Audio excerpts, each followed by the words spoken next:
ઘમંડી zebra. કેટલાક સમય પહેલા એક જંગલમાં બે મિત્ર રહેતા હતા, એક ઊંટ અને એક ઝીબ્રા।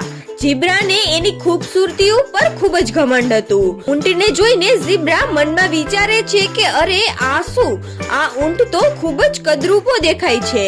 ઊંટ બોલ્યો, શું આપણે આ કીચડમાં રમી શકીએ છીએ ઝીબ્રા? ઝીબ્રાએ કહ્યું, નહીં, તું જા, જો તારે રમવું હોય તો, હું તો નહીં આવું, મારો આ સફેદ કલર મેલો થઈ જશે। ઊંટે કહ્યું, ઠીક છે। આટલું કહીને ઊંટ તો કીચડમાં બેસી જાય છે। બીજા દિવસે સવારે ઊંટ એક ઝાડ નીચે બેઠો હોય છે અને ઝીબ્રા તેની બાજુમાંથી નીકળે છે, પણ ઝીબ્રાએ ઊંટને બોલાવ્યો નહીં। આ જોઈને ઊંટ બોલ્યો, શું મારાથી કઈ ભૂલ થઈ છે ઝીબ્રા? ઝીબ્રાએ કહ્યું, ના, હું તો બસ થોડો બિઝી છું ઊંટ। આટલું કહીને ઝીબ્રા ત્યાંથી ચાલ્યો જાય છે। ઊંટ બોલ્યો, ઝીબ્રાને આ શું થઈ ગયું છે? તે આવું કેમ કરે છે? કેટલાક દિવસ પછી જંગલમાં બધા ઝાડ, પાન અને તળાવો સુકાવા લાગ્યા। બધું જ સુકાઈ ગયું અને પશુ પક્ષીઓને પાણી પણ મળતું બંધ થઈ ગયું। ચકલી પાણીની શોધમાં નીકળી ગઈ હતી તો બીજી બાજુ કાચબો પણ પાણીની શોધમાં તળાવ પાસે જઈને ઊભો રહ્યો, પણ એ તળાવમાં પણ પાણી સુકાઈ ગયું હતું। ઝીબ્રા પણ તરસના કારણે તડપવા લાગ્યો। તેણે ખૂબ જ તરસ લાગી હતી। તે ગધેડાને કહે છે કે શું તું મને પાણી આપીશ? ગધેડાએ કહ્યું કે મારી પાસે પણ પૂરતું પાણી નથી, તો હું તને કઈ રીતે આપી શકું? ત્યાં તો ઊંટ એ ગીતો ગાતો ગાતો આનંદથી ત્યાંથી નીકળે છે। ઊંટને જોઈને ઝીબ્રા એ ઊંટને અવાજ કરે છે। ઝીબ્રાને જોઈને ઊંટ એ ત્યાં આવે છે અને કહે છે કે અરે મારા મિત્ર તું। ઝીબ્રાએ કહ્યું કે જંગલમાં બધું જ પાણી સુકાઈ ગયું છે અને હું ખૂબ જ તરસ્યો છું, લાગે છે કે હવે હું મરી જઈશ। ઊંટ બોલ્યો, અરે મિત્ર, આવું ન બોલ, જ્યાં સુધી હું અહીંયા છું ત્યાં સુધી તને કંઈ પણ નહીં થવા દઉં।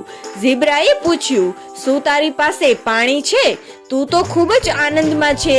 ઊંટે કહ્યું કે હા છે, પણ હું તને નહીં આપી શકું। ઝીબ્રાએ કહ્યું, ના ના ભાઈ, તું એવું ન કર। ઊંટે કહ્યું, અરે ભાઈ, એવું નથી, પણ પાણી હું તને નહીં આપી શકું કેમ કે એ મારા પેટમાં છે। ઝીબ્રાએ કહ્યું, પેટમાં? ઊંટે કહ્યું, હા, આજે એક મોટી વસ્તુ મારા શરીર પર દેખાય છે, એમાં જ પાણી છે। હું 1 મહિના સુધી મારા પેટમાં રહેલા પાણીથી જીવતો રહી શકું છું। ઝીબ્રા બોલ્યો, અરે તો પછી હું હવે શું કરીશ? ઊંટ બોલ્યો, ચિંતા ન કર, હું તને પાણી સુધી લઈ જઈશ। ઝીબ્રા બોલ્યો, શું તને એવી જગ્યા ખબર છે જ્યાં પાણી છે?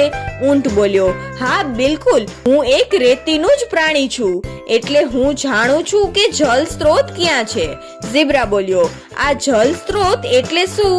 ઊંટ હસ્યો અને બોલ્યો, જલ સ્ત્રોત એટલે એક એવી જગ્યા જ્યાં ખૂબ જ સારું પાણી હોય છે, હું તેને શોધી લઈશ। પછી ઊંટ અને ઝીબ્રા પાણીની શોધમાં નીકળી પડે છે। ત્યાં અચાનક એક ધૂળનું તૂફાન આવે છે। એ જોઈને ઊંટ ઝીબ્રાને કહે છે કે તું મારી પાછળ સંતાઈને ઊભો રહી જા। ધૂળના તોફાનના ચાલ્યા ગયા પછી ઝીબ્રાએ ઊંટને પૂછ્યું કે આ શું હતું? ઊંટે કહ્યું કે આ એક ધૂળનું તોફાન હતું। ઝીબ્રા બોલ્યો, તો પછી એનાથી તને કેમ ફરક ન પડ્યો? ઊંટે કહ્યું, આ જો મારી આંખો પર જે મોટી પાપડ છે એના કારણે મને આ ધૂળના તોફાનથી કોઈ ફરક નથી પડતો અને મારી ચામડી પણ બીજા પ્રાણીઓની સરખામણીમાં જાડી છે। રણની વચ્ચે પહોંચતા જ ઝીબ્રાના પગ દાઝવા લાગે છે। તે ઊંટને કહે છે કે મારાથી હવે નથી ચલાતું આગળ, મારા પગ સળગે છે, તને ગરમ નથી લાગતી આ ધૂળ? ઊંટ બોલ્યો, ના, મારા આ જાડા પગ એ રેતીમાં ચાલવા માટે જ બન્યા છે। ઊંટ નીચે બેસી જાય છે અને ઝીબ્રાને કહે છે કે તું મારી પીઠ પર બેસી જા, હું તને લઈને આગળ ચાલીશ।